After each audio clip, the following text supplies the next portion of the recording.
Hey, what's going on, everybody? Kevin Smith here with the Loud Majority here on LFA TV. I'm super excited about this show today.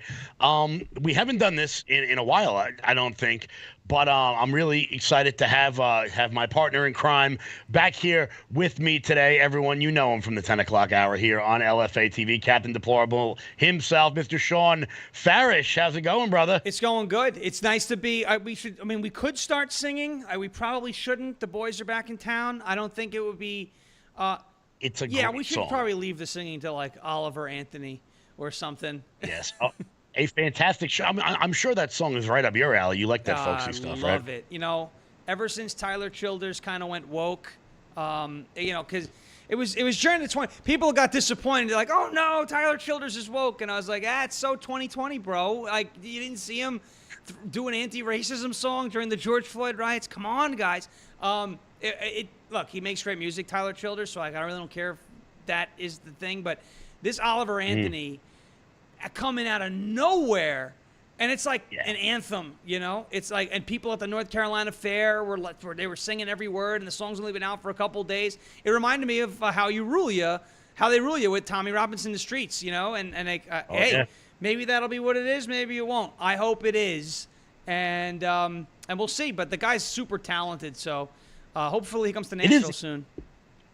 Absolutely. And it's interesting too because it's a little different when you get like a big name country star. Like I know your feelings about Aldean, but he's a mainstream name in a mainstream genre that people have heard of. This is a guy no one's ever heard of in a genre most people don't listen to that has shot to. I mean, I would be curious as to the last folk song that has made it to the top of the iTunes charts.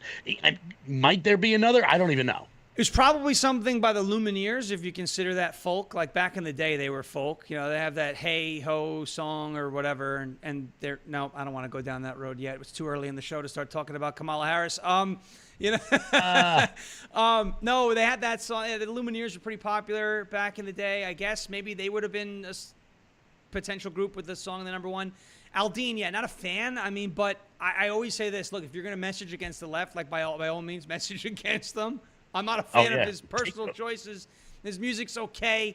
Brantley Gilbert wrote all of his good songs, and that's all right. But if he's gonna message against the left, I always say, hey, go for it, buddy. That's your thing. Like the more of that, the better, as far as I'm concerned. I say it all the time about these people. Take the wins, like even it was so interesting. Even someone who I genuinely hate her music. I think she's an awful human being.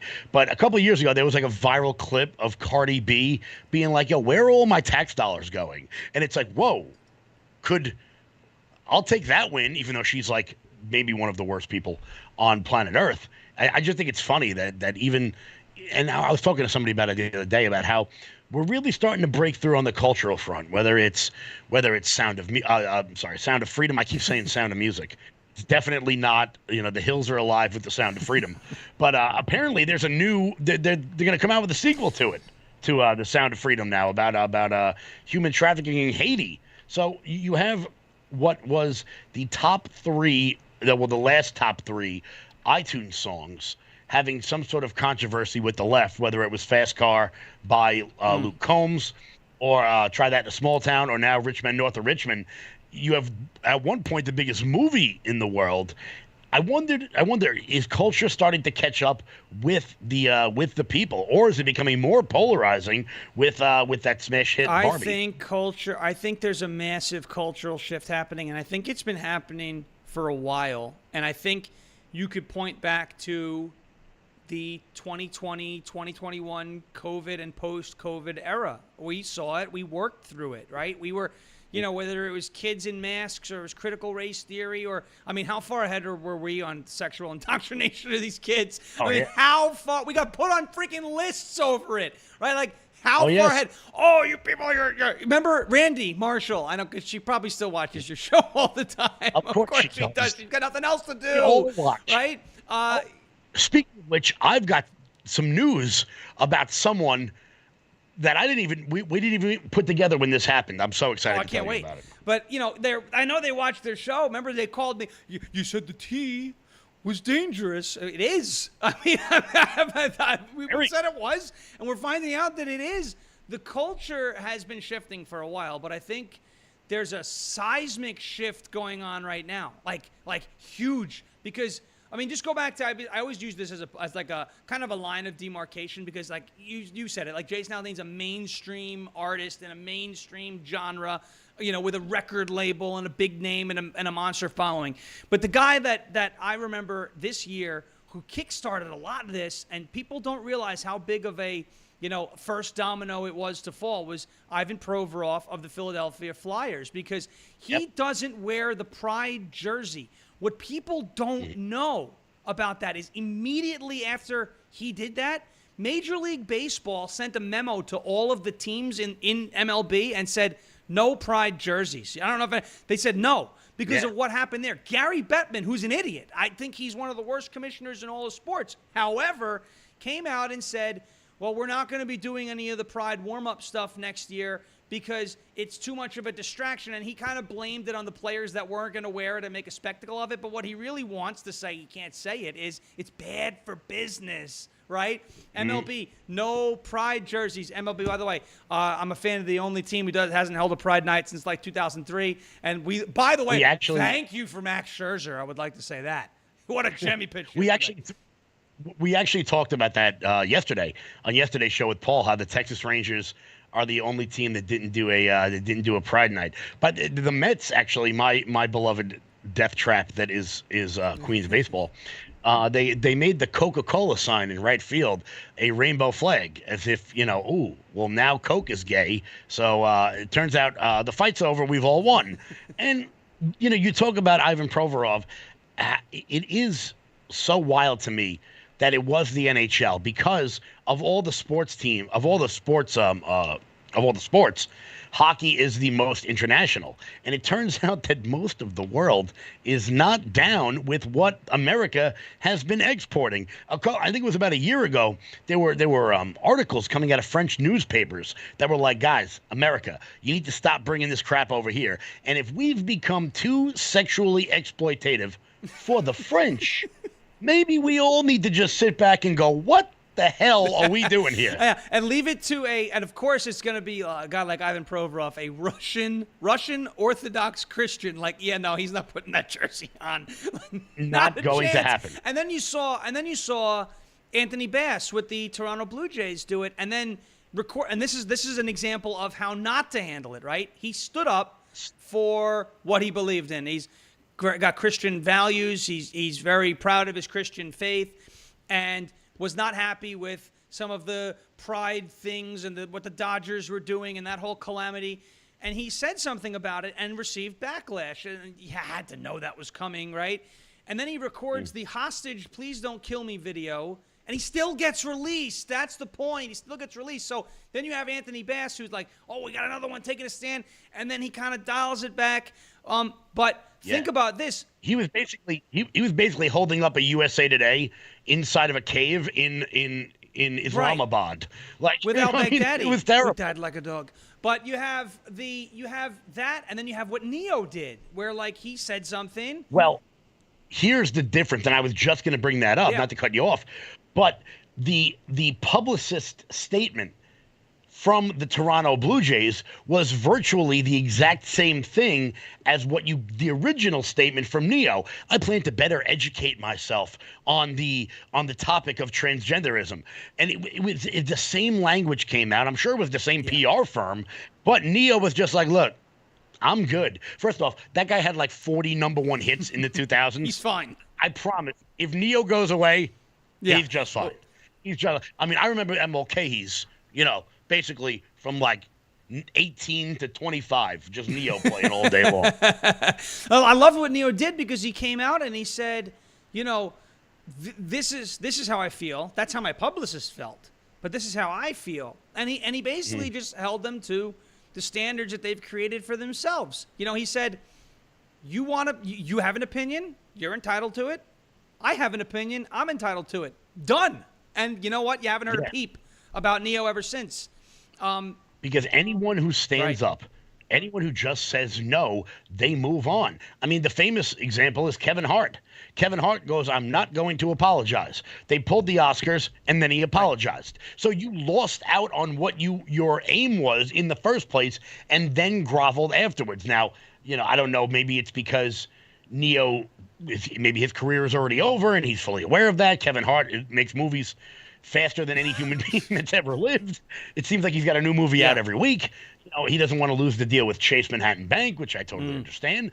But at what point do people in this world, I mean, we were talking about it yesterday about how Bill Maher is now talking about homelessness in Los Angeles because it turns out you can't put 100,000 people on Skid Row. They're starting to make their way into Marin County with all the rich people like him and the Kardashians. And they're like, whoa, we saw Lady Gaga's father, the famous owner of Joanne's restaurant in Manhattan going, look, there's migrant camps across the street from my restaurant. You can't just even walk into this place. That's how famous that restaurant is. The culture is absolutely starting to shift. And I also see this all the time in polling. And listen, polls are polls and they're flawed. They're not perfect. I get it. But you see it every single time there's a poll, whether it's Trump versus Biden or it's an issue poll, like, how is someone handling the economy or trans, women in men and women's sports. I think it's always, you have one group that votes one way, the Democrats. You have the Republicans who vote the other way. Okay, so you're polarized. And the independents, not by a little bit, by a lot, always break towards the same direction that the Republicans are voting on, which just goes to show you, right? The Democrats and the liberal, woke, kind of wild, progressive craziness, that's the outlier in the country. But we've been saying it since we got started on Long Island. They were just louder. That's the problem. And if you listen to, I think it was the former Prime Minister of Israel, he actually tells you all you need are 10% of your constituents in the street making noise, and somebody will capitulate and you'll win. You don't even have to represent the majority. You just need to have a lot of people making a lot of noise at one time, and people will get scared. And that's what happened in Israel. That's what happened in, Minneapolis, in Kenosha, Wisconsin. That's what's happening everywhere. You've seen it. They burned down France because they asked people to work an extra month. It is wild to see. And as you said, towards the end of the show today, for anyone new watching this, we're going to go into the backstory on how the loud majority came to be. For those of you who don't know, Shawn and I used to host a show together. We started an activist group here on Long Island before his exodus, 600,000 other New Yorkers to a red state.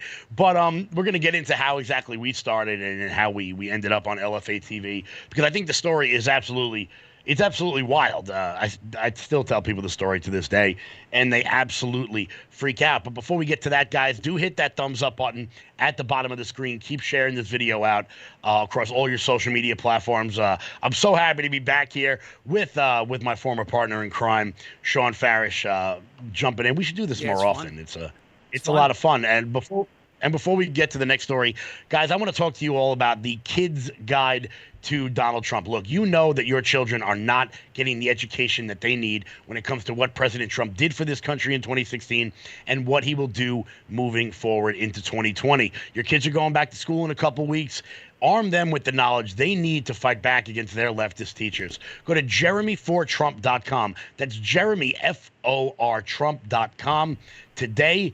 Pick up your free gift bundle. I believe it's $1 shipping and handling. Support the people who support this network and arm your children with the information they need about what Donald Trump did for this country in 2016, the movement he started, and what he will continue to do moving forward. That's at jeremyfortrump.com. That's Jeremy, F-O-R, Trump.com. So once again, we are here with my former partner in crime, Shawn Farash. Here on Loud Majority Live, I'm Kevin Smith. That's Shawn Farash, holding down the 10 a.m. hour here on LFA TV. So we were just talking about the wins in the culture and how you're able to do that. And what we did here on Long Island, both motivating voters left and right, you guys can do that in your own local community. It's not hard. We were just talking about how it takes 10%. I would say less than that, of people to rise up and really really just make noise about things. You can go to your local school board meeting with 3 people, and I promise you, they will make a change. It is what the left has done with corporations for decades. To be honest with you, the tactic was most recently created by the worst New Yorker there is, Al Sharpton. He would get 10, 20, 30, 50 people to call into a store, to call into an entity, claim they were racist in order to change their policies. Well, you know what? Get 10 of your friends to call your local school board, your local superintendent, your local library, and say, hey, why are you doing this? Why are you giving our children, why are you making porn available to our children? Why are you allowing the Barbie movie to be shown in schools? Because you know that's going to be some sort of weirdo feminist class in the next year. You know, there's some 12th grade teacher that's just chomping at the bit to show their students how to defeat the patriarchy. Yes. I've been in the movement for about 6 years now, and I still have no idea what the patriarchy is or why it's bad. Yeah, no idea. And you bring up Al Sharpton. It's a funny thing. Remember what he said a couple weeks ago about Thomas Jefferson? This is my favorite because I absolutely melted down that morning afterwards. Yeah. I said, let me play this, and I played it, and it was, could you imagine if Thomas Jefferson said we have to overthrow the government? Now I sit in front of the Declaration of Independence every day, so I'm like, Al. You know, is this a love letter to King George here, buddy? Oh my gosh. Yeah, what an idiot. But he was smart enough to realize how to achieve those cultural wins. And you listen, I mean, I don't like the guy. I didn't like Tom Brady either, but he was good at what he did. And Al Sharpton was good at winning in that time. Now just replicate it, and we can, like you said, we can replicate it, and we did replicate it a bunch on Long Island for many different, whether it was getting Bruce Blakeman, one of the best county executives in the state of New York, probably the best, one of the best guys in the country, getting him elected, Ray Tierney, and then you go down the list of congressmen, what we were able to do and almost achieve with Lee Zeldin, that was on the precipice of history there, very close. And an incredible uprising of people who just gave a damn. And as long as they're motivated to make a difference, people will try to do it as long as they think, that what they're doing matters. And that's why I always stress so much to my audience and to any audiences whose show I join is that, like, look, I know that there are issues with elections. I totally get it. And Arizona and 2020 and, what you may think happened in the mid. Look, and I'm not saying any of it did or didn't. I'm telling you that system is all we got. So we got to make sure that we overwhelm the system and keep flooding the zone, because when you talk about rigging and you talk about things that are fixed, or you talk about how the odds are against you or the deck is stacked against you, well, the deck was stacked against us in 2016 also. I mean, think about it. The whole government, the entire intel apparatus was spying on Donald Trump, trying to undermine his candidacy over a dossier, a fake dossier, didn't exist, couldn't be corroborated, wasn't verified, wasn't verifiable. The guy who put it together was offered $1 million to verify it and couldn't. Okay, we wound up winning that year. So, I mean, it's all we have. So please, to everybody who's watching, just make sure that we're not discouraging. You may not be doing it on purpose, but that we're not making people walk away from conversations going, well, what point is it we're voting anyway if it's stacked against us? It's like a football team that doesn't want to score points because they don't like the referee. And listen, I don't like referees either, but as a Jet fan, I can tell you, scoring no points never results in a win. And I've seen it happen many times. We've never won those games where we have a goose egg on the scoreboard. Speaking of the Jets, I'm fairly certain your mother's mad at me. Well, that's an easy thing to do. Somebody made a football comment on Facebook the other day about the Jets, and they were like, "Yeah, oh, it's Jets time, baby, let's go." And I commented underneath, "Hey, just think, in 6 weeks your season will be over." And I'm pretty sure I'm not going to be invited over to the Farash house for any holiday meals anytime soon.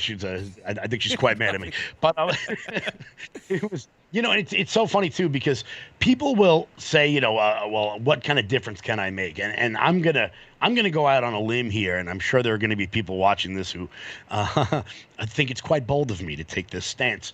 But I'm going to say what we did on Long Island directly led to the election of Ray Tierney, our district attorney out here in Suffolk County. And because of that, the Gilgo killer was eventually captured. And you know what? I mean, we motivated people to vote. I mean, there were a lot of people that had their hands in that. George Schwartz did amazing work. The local Huntington Party did great work. The Smithtown, everyone in Smithtown, they kill it as always. I have to make sure I say that in case Dave Ambrose watching. Dave, but at the end of the show today, Shawn is going to tell you a story that he did to thwart one of our local newspapers in what can only be described as the greatest thing that's ever happened. I mean, I know. Look, Gutenberg inventing the printing press was a big moment in journalism, but I think what Shawn did to the Smithtown News might be more important than Gutenberg inventing the printing press. That's one way to describe it, I guess. That's a bold move, Holden. Let's see how it pays off. See how it pays. Yeah, once again, guys, make sure you're hitting that thumbs up button. Keep sharing this video out all over the place, all across your social medias. I'm Kevin Smith. That's Shawn Farash. The boys are back. The loud majority's back together again. Love and life. Actually, you and I will be back together again at an event very soon at a certain person's house in New Jersey. Very cool. I'm very excited about that. It's going to be a lot of fun. I'm so excited about that. Because if you and I happen to score a picture with the big guy, there's going to be so many people pissed off about that already. Very upset. Yes. High five. And when he says the big guy, I don't think he's referring to Biden. No. It's going to be absolutely spectacular. But yeah, so that's going to be happening later on. I'm waiting to see if I'm going to that. But yeah, no, look, as far as local elections go, and when local elections matter like that, we got our district attorney elected, and because of that, a serial killer was arrested in a case that made Long Island look really dumb. You 11 dead girls. And right, it was. I think it was double digits for sure. I'm not sure if they connected all of them yet, 11. But there were a lot of things found. 11 dead girls, and you know what? The old district attorney here didn't want to prosecute any of them, and because of in part of what we did here on Long Island, we were able to get a Republican elected, and he brought that awful man to justice, and that just shows you how much it matters. People talk about elections being rigged and whatnot, and I always say to them, and I'm like, look, Claudia Tenney, Congresswoman from Binghamton, 78 votes she won by. Lauren Boebert won by 538 votes. I worked for a guy here who lost by 314 votes. Every vote matters, and I think that not availing ourselves of every opportunity is a real death punch to our movement and what we have going on. Because the longer we don't embrace the world that we're currently living in, the more these establishment hacks are going to keep getting elected, and it's real detrimental to the movement. I'm still waiting, by the way, for our local congressman out here to say a word about the Trump indictment. We have silence, huh? That's okay. Deafening. Got it. Yeah. Well, one of them hasn't done it yet because his father hasn't told him it's okay, and the other one just. But that's the one shaking hands with Joe Biden right at the end of the State of the Union. Yeah, you're welcome on Long Island whenever you want. Really? Right? A little bit of that. A little pickle kissing going on over there. It's interesting. Unbelievable. Somebody's gonna run that on a primary ad on loop. You know what? If that's what they get, they get my lips puckering in a primary ad, so be it. Mm-hmm. Absolutely. So obviously you fled New York, as most people have, to the great state of Tennessee. We were talking about the DeSantis claim all the time about how, I went from 0.1% victory to a 20% victory and all this nonsense. And I haven't heard anybody yet make the claim that I've been making is that, Ron, the reason why you were able to do that is because so many people fled the Northeast into Florida. So you were able to gain that sort of victory simply by not being Kathy Hochul, not being Ned Lamont, not being Phil Murphy, not being Gretchen Whitmer or J.B. Pritzker. You just happen to be the best, the worst Democrat in the country. That's why you were able to gain all those votes. How many New Yorkers or Northeasterners, I should say, have you run into down in Nashville since you've been down there? We run into less people, I would say, from the Northeast, although it was really funny when when I was, I think it was when I was registering my car, or it might have been when we were registering Brendan's car. The person in front of us was from Bethpage, Long Island. It's like oh yeah, Really? and it was registering my car, and she was registering it the same day. And I literally, I mean, like the day we got here after 15 hours of driving and unpacking everything here, I was like, gotta go to the clerk, because I don't want to pay New York State drivers auto insurance anymore. So I need to register this thing in Tennessee now.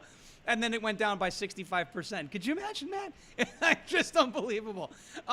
Shawn, I think I'm going to come register my car at your apartment and listen, drive if home. If you have residence in a state outside of New York and your car is registered in New York, you're very silly. Okay, it's a very silly thing to do. I mean, by the way, give me that extra cash. Don't give it to New York State. I'll figure something out. Oh yeah. But it's so funny. Like, we've run into a lot of people from like Illinois. Because that's a central type of thing. I have run into some people from the Northeast. I've run into a lot of Californians out here too. Really? Some people coming from California, and then a lot of people who are from here. And it's funny because you tell somebody who's like a born and bred Tennessean, and it's like, I'm from New York, and they do one of these. And I'm like, no, not like that type of New Yorker. And they're like, oh, I'm one of the good ones. I remember when we were driving out, and I posted on Twitter. Now they call it X. I'm never going to call it X. Let me just be honest with you, okay? Like, it's not happening. I posted on Twitter, and people in Tennessee were like, no, we don't want people like you coming from New York. I was like, no, you do want people like me. You don't want people like some of our neighbors, okay? And then, like, John Rich hopped in the comments and was like, great move. And they went, oh, okay, I guess we'll like them. It was so funny.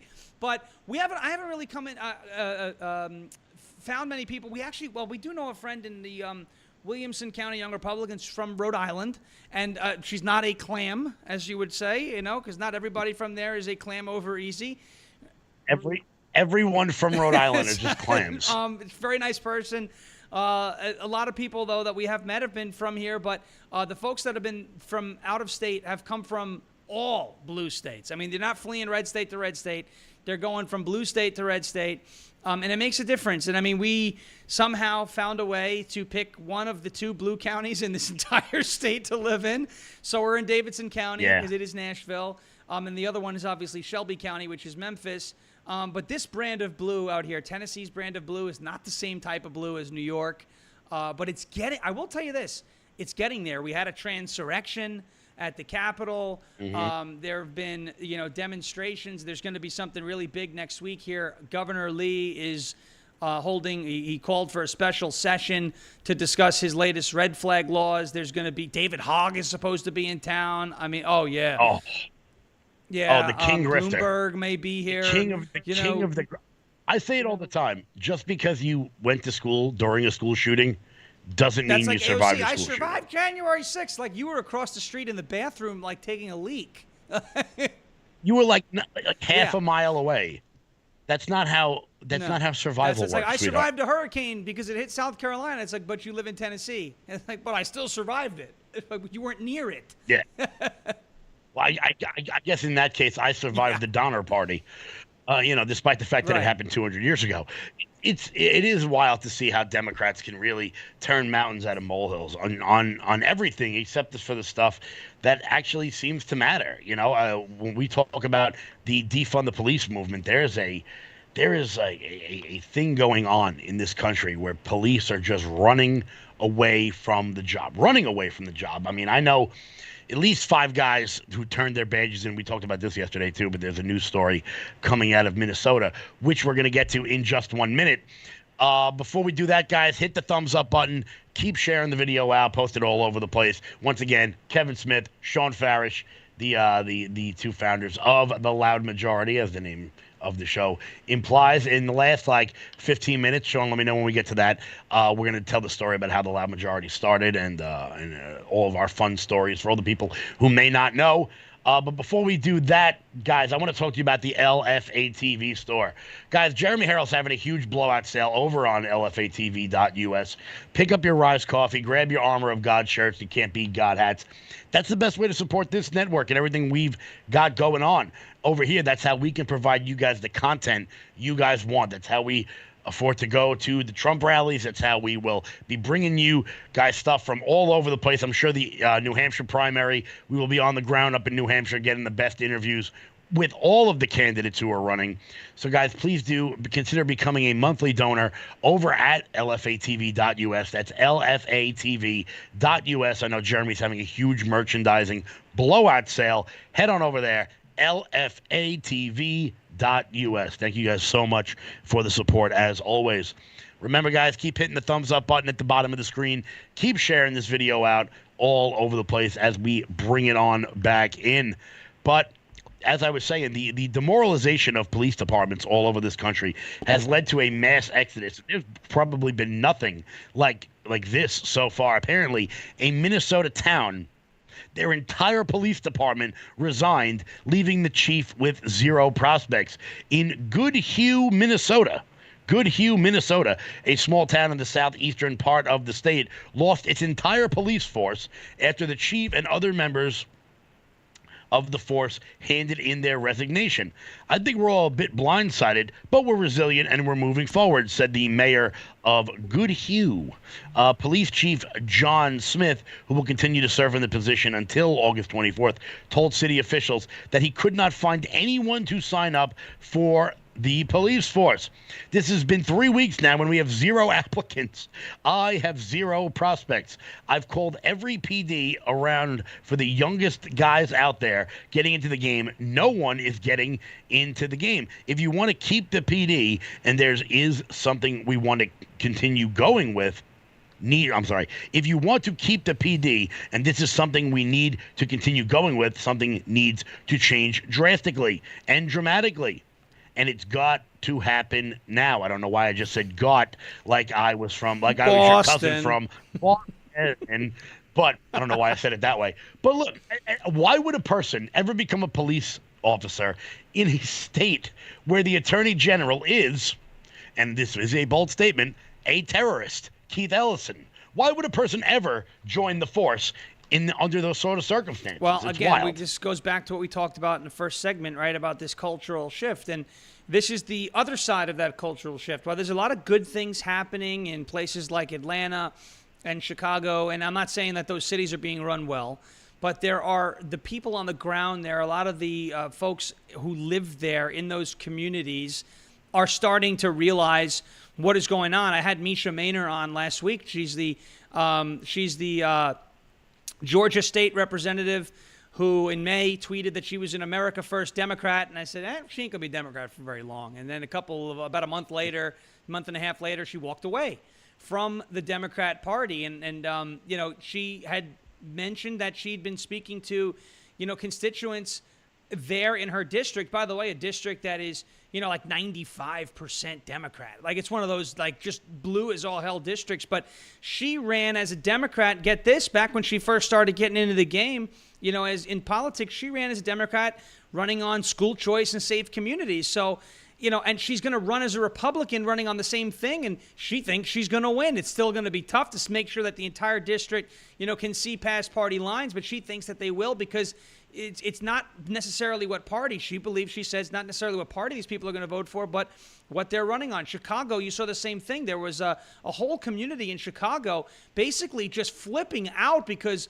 millions of dollars that those people paid into the system, the people in the community through taxes, were going to house illegals instead of making their streets safer or making where they're, where their buildings were, building up the neighborhood, infrastructure, or helping folks who belong there, not illegals. When it comes to poverty and welfare and all of those things, some folks who are hard on their luck, who may need a little help here or there, that's not going to them. It's going to illegals, people who shouldn't be in the country. So this is the other side of that where, and Dan Bongino says this all the time, you have to wait until it gets bad enough, until changes happen. And in Minnesota, it's not bad enough yet. You may think this is the worst ever. It's not. Once this town gets overtaken by gangs and drugs and crime and all that because they don't have a police force, and the reason why they don't have a police force comes out that it's because the attorney general of the state is a terrorist, Keith Ellison. Once that information starts to come out, then maybe some more heads will turn. But you're going to need to see, and just it has to get, it's the cliche, It's always darkest before the dawn. It's not bad enough yet there, but maybe it will be soon after this development. And just for context, when I say he's a terrorist, I believe he is the number 2. He may be the number 3. He is the second or third ranking member in the American Muslim Brotherhood. So, great people. Lovely people. Just wonderful people. Fantastic. Those are great people. And I remember al-Baghdadi, he died like a dog, crying and whimpering and screaming. Had to do it, had to do it. It's been a long time. I mean, you haven't heard it in a while, so it's been... I haven't seen that. No, I haven't heard that in a while. There was a time where whether we were doing a story about Donald Trump or I was just sitting in the same room as you, I was surrounded by him at all moments of the day. Especially when you used to say Russia or China on the show, it was like a given that had to happen, and then it devolved into chaos. Yeah, it devolved into chaos. It'll be a lot of fun. Well, next time you're back visiting, we'll have some more fun. Yes, absolutely. I'm here for it. Absolutely. It's definitely good. We're at 35 what time are we running right now. at I got 10 minutes before we can take a trip 35? down memory lane. Absolutely. So before we move on to the next story, because things are about to get really, really bad. If you have a 401k or anything like that, guys, head on over to loudmajorityusa.com. Sign up for the newsletter. Check out the shop. That's where you guys can pick up these Donald Trump did nothing wrong shirts. I've been wearing, not this shirt for 3 days, but I've been wearing this branded shirt for the last 3 days just to let everybody know that Donald Trump did, in fact, do nothing wrong. You can wear these around town, and I promise nothing will happen to you. Everyone's worried about wearing a Donald Trump shirt as if someone's going to say something. The only thing that's going to happen is you're going to make a whole bunch of friends. So pick that on up at loudmajorityusa.com. You can use promo code LFA for 20% off everything at checkout. That's loudmajorityusa.com. Promo code Lima Foxtrot Alpha, as I learned from Shawn there. That's the best way. LFA right there. That's loudmajorityusa.com. And Shawn, if you go to loudmajorityusa.com, you will find the website is totally revamped. And I think you'll find out very quickly that I, in fact, did not do that. Well, that's okay. Listen, teamwork makes the dream work. And if the dream's working, that's all you can ask for. It's working. It's working fantastic. It'll probably be the last one it works for, too. That's great. It's good stuff. Yeah, absolutely. But so have you seen the movie? Have you seen the movie The Big Short? But I know what it's about. I know the story, and I want to see it. Let's put it that way. But I haven't seen it yet. So the movie does a very good job explaining what happened that caused the financial collapse in 2008. I think it leaves out some very crucial things about how it's mostly the government's fault that it happened. However, that's not really the point. The point of this story is that Christian Bale's character in the movie is a guy named Michael Burry. Michael Burry was the man who figured out that the housing bubble was about to burst. And he took a whole bunch of people's money at a hedge fund called Scion Capital, and he basically bet against the American economy. And all of his investors freaked out. They didn't know what was happening. Why are you doing this? By the time the housing market did collapse, he had shorted every stock. So basically what that means is he was betting against the big banks because he saw the bubble about to pop. Well, it turns out Michael Burry has now just put in $739 million in betting against the S&P 500 and the NASDAQ 100. So this guy has taken $750 million and said, yeah, I think America's top 500 companies are all about to take a dump, one could say. And that's absolutely terrifying because nobody believed him when they said the housing market would burst. They trusted Alan Greenspan. They trusted Hank Paulson and Ben Bernanke and all the top officials over at Goldman and Lehman Brothers, which no longer exists. They trusted all of those people and said that this guy was insane. Well, he's saying that the NASDAQ is about to take a giant dump. And I'm absolutely terrified. I'm absolutely terrified about this because, look, everyone's got 401ks, everyone's got pension plans. And the big problem is that, as we've seen in the American marketplace, these top firms, BlackRock, State Street, Vanguard, if the market takes a giant dump, they're going to come in and swoop up majority shares in all of America's top companies. and basically own a monopoly over the entire concept of free market That's capitalism. the scariest part about it. Is not necessarily the market tumbling, because it goes through cycles, right? Well, number one, the scary part is the guy who nailed the housing bubble and the housing market crash in '08 is now kind of saying, hey guys, look at this. I think something's going on here. Yeah. It's not even that. I mean, it's the, like you just pointed out, those massive firms that own everything. I mean, listen to me, okay? You can say what you want about Dominion and Fox and et cetera. BlackRock has a massive amount of shares in Fox and in Dominion. They literally sued themselves and then set terms for the case, which ultimately resulted in the ouster of Tucker Carlson. Some people are trying to tie the Bongino departure to that too, although he still says it wasn't that. So who knows what it actually was that forced him out. I think they wanted him to use a teleprompter, and he just wouldn't do that because his show was called Unfiltered for that reason, and nobody tells that guy what to say. But the fact that you can see, and this is something that, James O'Keefe uncovered, these people in BlackRock saying, oh, yeah, you got $10,000, you can buy a senator. Now that those companies and those firms are going to wind up, basically owning massive amounts of shares in America's best 500 companies or top 500 companies.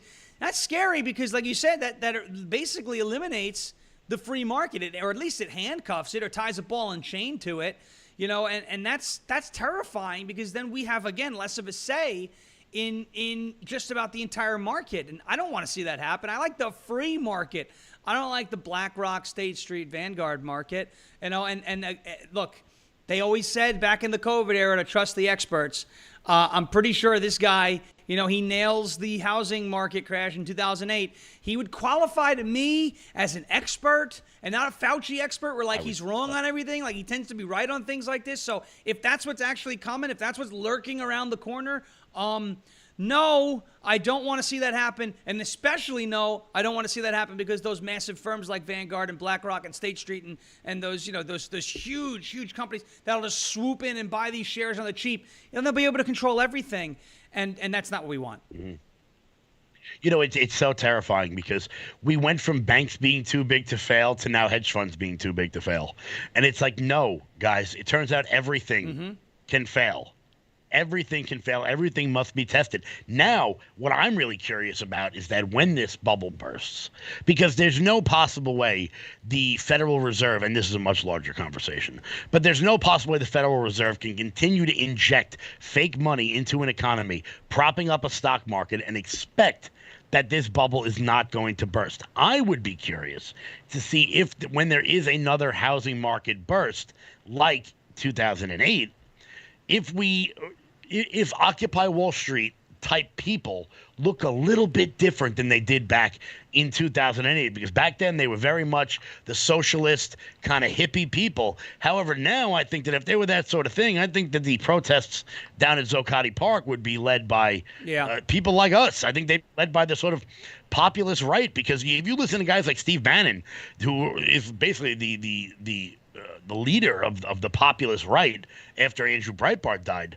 he is like, no, you're getting screwed by these big corporations. They're all coming for you, and they don't care at all, which is very much a left-wing, a traditionally left-wing. Yeah, I heard. Sort of I was listening. I forgot who I was listening to. I think it was probably Bongino because I listen to him all the time, and he was talking about how the railing against the big companies has been something that the left has always, been about. Oh, we're the little guy, and the Republicans are all about the big corporations. Like, that could not be anywhere any further from the truth now in 2023. I mean, the left is the one in bed with corporations like, you get Target, Anheuser-Busch, social media companies, the mainstream media, and Pfizer. Big Pharma, all of it, all of those massive companies, all the big money, the special interests, the kickbacks, all of that, it's all the left. It's not the right anymore. And that's like, they always say the party's switched. Well, they did on that topic, and in that view, absolutely they did. And it is, again, like you said, if there was an Occupy Wall Street movement, it would be people looking like us, they would call it an insurrection instead of calling it a protest, because it would be people like us. It would be a populist revolt and a populist protest down there. And it's funny because like this is the crazy part, right? You have Green Day with American Idiot. I love the term the term Rage Against the Machine. That was about fighting stepping up to the man, right? Rage Against the Machine is the machine. You know what Raging Against the Machine looks like these days? Oliver Anthony. That's what it looks like. Yep. It looks like a dude, a normal guy, working all day, overtime hours and bullshit pay because, because that's why it resonates. That's what Raging Against the Machine looks like. A normal person pissed off about a crappy situation that they're stuck in at the hands of an oligarchy that has been abusive to the people. And it's just so crazy because I feel like, Rage Against the Machine wasn't that long ago. It was in the 90s, which was, I guess, 30 some odd years ago at this point, which makes me feel old, but that's okay. That hurts, but it's right? like they are the machine now. Those people are the machine. The Offspring, I used to love them. They are the machine now. Mm-hmm. It's a shame. It's so, particularly when it comes to like the punk rock guys, because like I think it was the guy from Rancid. I want to say it was Rancid. Maybe it was Sid Vicious, or I think it was the guy from Rancid. Well, one of those old-time punk rock guys was wearing a Donald Trump shirt, and they were like, yo, I'm still fighting the machine. And everybody went after him for it. I really forgot who it is. It's driving me nuts right now. But it is so fascinating to see all of the cultural icons from the 70s, 80s, and 90s now just going along with whatever. Like Howard Stern. I just want to be like, bro, do you realize that, like, it was guys like me that were defending you when you were on CBS radio getting fined by the FCC? It was guys like me. It was like people like Eminem coming out for Joe Biden. I want to be like, bro, it was lower middle class white kids like me who were buying your albums and thinking they were Slim Shady. What are you doing? Like, when you see how people have made it and then just turn their backs on what got them there in the first place, it's absolutely nauseating. Even with the thing about the Megan Rapinoe fall from grace that bothered me so much is to watch someone like her who benefited from the prescription of women's sports to now come out, now that she's retired, and go, oh yeah, men can play in women's sports. That's because men like, wouldn't miss the penalty kick. Like, yeah. I don't know. A lot of people say she spiked it. I don't know, but all I know is that Alexi Lawless, who is the soccer commentator on Fox, really? Based as hell. He's a follow. He's a DeSantis guy, so it is what it is. But he's going out there and he's just slaying people. It's absolutely hilarious. That's awesome. Well, we just hit 46 minutes, just to let you know. That's what my clock says. All right. I don't know what you got in store. Well, guys. Yeah, hit the thumbs up button. I got one more. Hit the thumbs up button, guys. Keep sharing this video out everywhere. If you're new to the channel, hit the follow button right underneath the video. Guys, I want to talk to you about my friends over at MyPillow. Look, guys, Mike Lindell is a supporter of this show. He's a supporter of this network, and he's a supporter of this movement. Guys, head on over to MyPillow.com. Use promo code LOUD. That's MyPillow.com. Promo code LOUD for up to 80% off everything on the website. He's having a huge Labor Day sale right now. You're not going to want to miss out on it. Pick up your Giza Dream Sheets. You can get your MyPillow 2.0 with temperature-regulated threads. Buy one, get one free. Guys, support people who support this network. You know Mike Lindell has been canceled in all the big box retailers, and that's why Bed Bath & Beyond went bankrupt. Because it turns out when you get rid of your best product, you have to close gigantic stores all over the country. Guys, go to MyPillow.com, promo code LOUD. That's LOUD for up to 80% off everything on the website. That's MyPillow.com, promo code LOUD. So, Shawn, I did want to spend, because I'm sure there are a lot of people who just started watching us when we joined LFA TV and don't really know our backstory and how we came to be the two of us and what exactly the loud majority is. So since you kicked it off with the rally at Mama's Pizza, the best pizza on Long Island, why don't you start it off? I made a viral post on Facebook that I didn't anticipate going viral, and this is before anybody knew that I sounded like Trump, so I couldn't even use that to get the word out. It was kind of like, hey, they got these boat parades, and we should do something too. All the people who don't have boats. But we got cars, and so let's just fly flags off of our trucks and take over a few roads and call it a day. And, I thought the first rally was going to have like 50 vehicles. We wound up having close to 500. And it was only supposed to go from Copeg, Long Island, out to Patchogue, Lowe's, and then somebody hits me up like midway through the week leading up into the rally, and he's like, hey, you know, I got a lot of people out here. They want to go down to the Shirley Marina, you know, and I said, all right, well, we'll do a leg two. You come meet us at Patchogue, and we'll go down there. And thank goodness it did, because it was down in that marina that I saw Kevin turn down alcohol. I offered him moonshine. He said, hell no, because who would take moonshine from a stranger? But he offered me Miller Lite, and I said, absolutely, because I didn't know they were going to go woke. So I took the Miller Lite. We started drinking, and that's it. I mean, we started talking after that, and then 2 weeks later, you know, we run a rally from where was that? Up in Huntington, Northport, East Northport. right over by that AMC, the movie theater out there. Filled that whole parking lot because the movie theaters were closed during COVID. You know, we left it. We were nice. We left a little spot for the people going to the gym. You know, and then went out to Greenport. We were supposed to stop at the old Kmart out there in Riverhead, and we get there. I remember it was Lisa Finn from The Patch called me on the way out and goes, are you still planning on stopping out here? And I said, yeah, absolutely. She goes, you're not going to be able to. I said, why? She goes, this full. I said, full of what? She goes, full of cars. There's no spots. They're parking on the grass. I said, well, I guess we'll see you in Greenport. So funny story about that rally is that the reason we knew to do it in that gigantic parking lot is because one of us worked in that parking lot at the time. And when I called in sick to work that day, they were like, where are you? And I was like, oh, no, I'm really not feeling well. And the girl that I worked with sent me a picture of the gigantic Trump rally with I don't know, 3,000, 4,000 cars in it out in front of the parking lot. Says, are you sure you don't have anything to do with this? And I was like, what? What? No, I'm home. And then she sent me the picture of us on News 12 being interviewed. As she goes, are you sure you're still not at it? I'm like, you know, I got to be honest with you. That guy looks a lot like me. That's pretty funny. Oh, it's like that could have been, you know, I don't know. It's that was a fun day. News 12. That was the, what do you have to say about anyone who calls you that? I said, enjoy the show. People got so mad over that. I remember people in Greenport were so upset that we were coming out there. And it was such a fun time. And then 2 weeks after that, we took over Fifth Avenue in New York City. And then the Democrats then wound up buying out the website from underneath us. And then we wound up on lists. And it was all good. I mean, it was all a lot of fun. Fox and Friends from a parking lot in Farmingdale. That rally took us 2 hours just to get out of the parking lot with 15,000 cars. And you decided to call him out on national TV, and then he shut the park down. So we paid his house a visit. I called out Andrew Cuomo on Fox News and said, it's time for us to end the Cuomo dynasty in New York. Lo and behold, Governor Grabass did that all on his own. And but he shut down Long Island's largest park on us about halfway through the day. It was absolutely wild. It was like 30,000 people. It was absolutely unbelievable. And then, we kept doing that until the 2020 election, these big car rallies. Obviously, afterwards, the momentum picked up. And then we started getting involved in local elections, in local school board races. The first one being right here in Smithtown, where there is a teacher named, never mind, I won't say his name for legal reasons.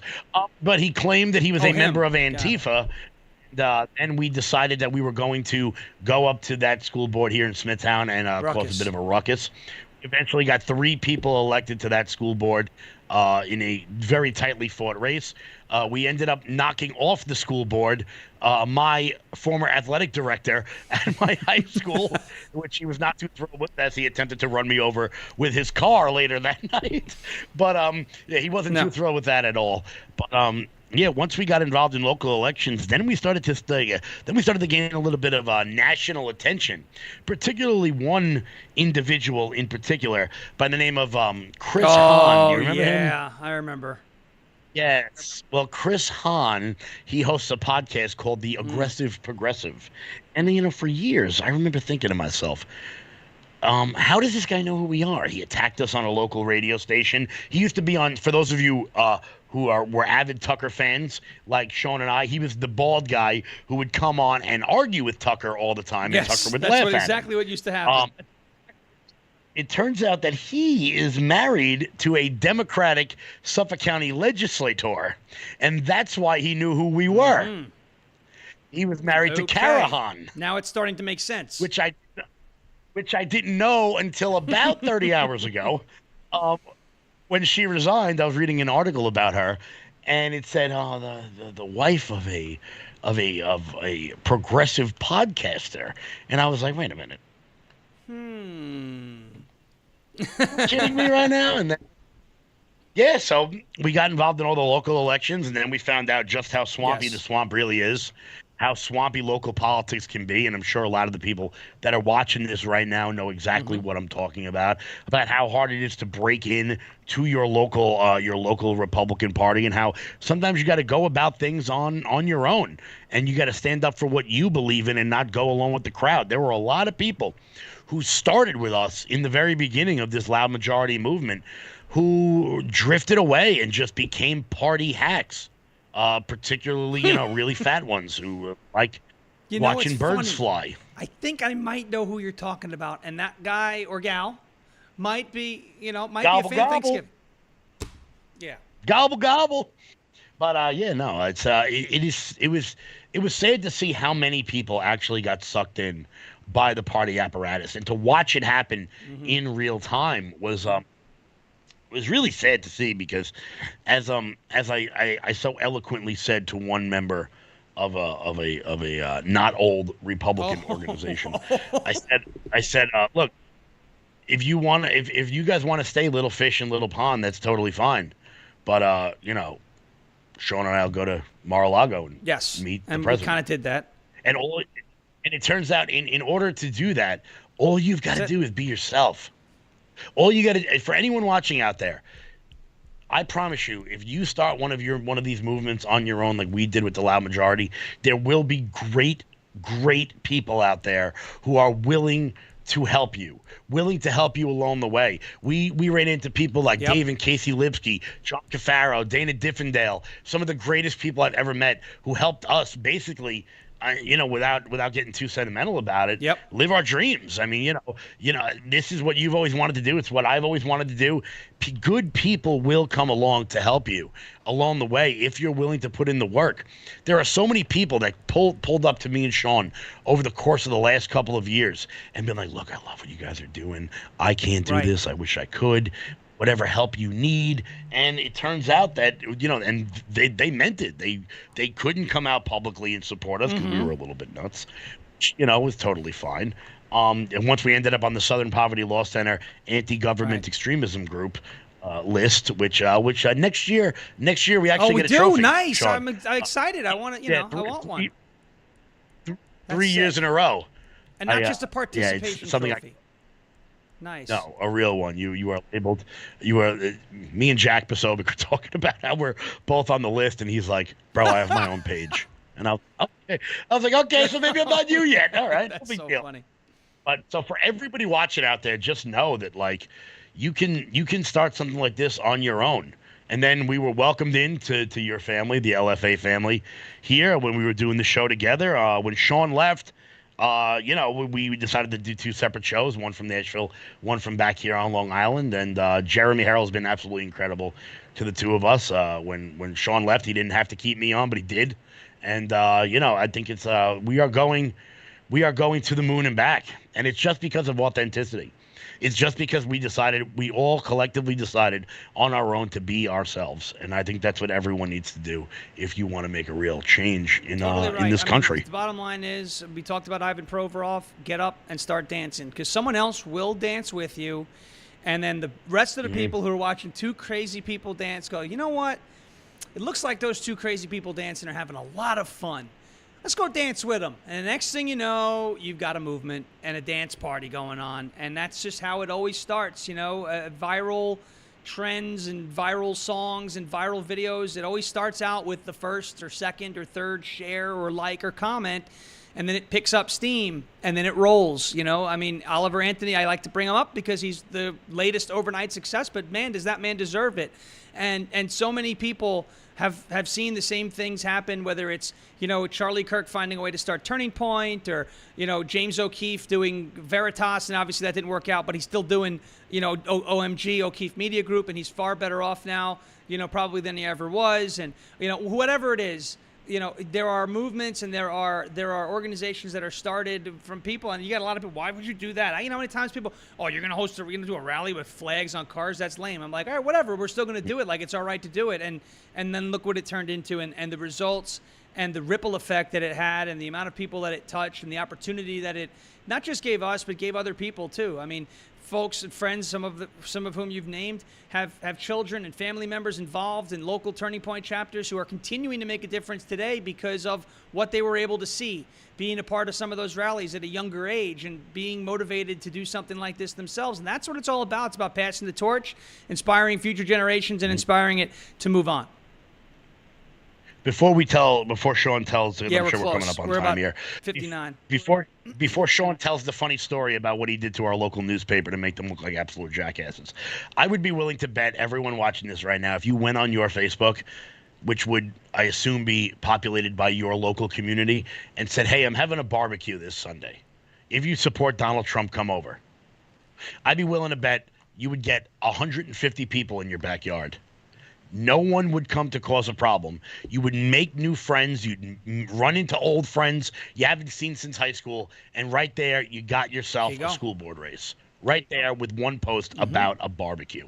So, Shawn, why don't you let everyone know what you did to the Smithtown News as we wrap up this party? So I'll tell the short version of this story is that there's a newspaper out there in Long Island called the Smithtown News.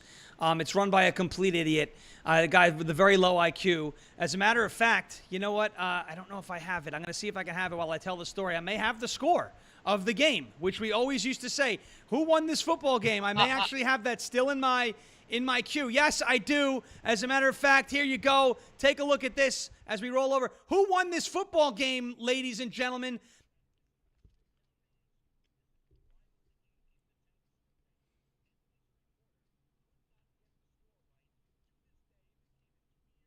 Game is 2 years ago. I still do not know who won the football game. We have no idea who won the game. I think I actually just the audio of you narrating that was gone. So tell it again because it wasn't in that scene. So that is the rivalry game in the town of Smithtown, Smithtown East versus Smithtown West. The box score does not match the final score. This guy had one job. He needed to cover one game, 1 year, and couldn't get the score right. But he told us that we shouldn't be dealing in education, yet this man has a difficult time adding 7 and 7, and likewise 7 and 6. So he hated us a lot. And I was like, you know what? I'm going to write a letter to the editor about us, but I'm going to write it. And I used all the hot button issues, and they're using these extremists and white supremacists, and they're racist, and hate has no home here. I had to use all the hot points, everybody. Anyway, I was hoping it got published because I signed off and this is why everyone thinks that that's me and Dan Bongino's chat. It's not the same. It's not me. I promise you that's not me. Signed it off. Holden McGroin, and it was published. So Holden McGroin, and obviously it came from the email hmcustomcabinetry@gmail.com because every good joke has a nice punchline. So why wouldn't Holden McGroin be an expert woodworker? Works out real well, right? Holden McGroin, it worked. It was great. Dave Ambrose, you're an idiot. We had a message that came out in the Smithtown News like about a month later. It has come to our attention that somebody used a letter to the editor under a false name. And it was like the scene from Liar Liar. It was me. And not only did it not come to your attention, I bragged about it after I sent it, after you published it, and we bragged about it on the show. So don't do this. We did this investigation. We admitted it. It was us. And you got punked by Holden McGroin. Absolutely spectacular. Well, Shawn, I want to thank you so much for joining. It was a blast from the past, bro. I know you're living your best life down in Tennessee, but everybody up here, we all miss you, and we hope to see you soon. Guys, on your way out the door, please do hit that thumbs up button. Share the video out. Leave me a comment below. I really appreciate that. If you're new to the channel, hit the follow button. Guys, I will see you back here live tomorrow here on LFA TV. Later. Shawn, I'll see you later, buddy.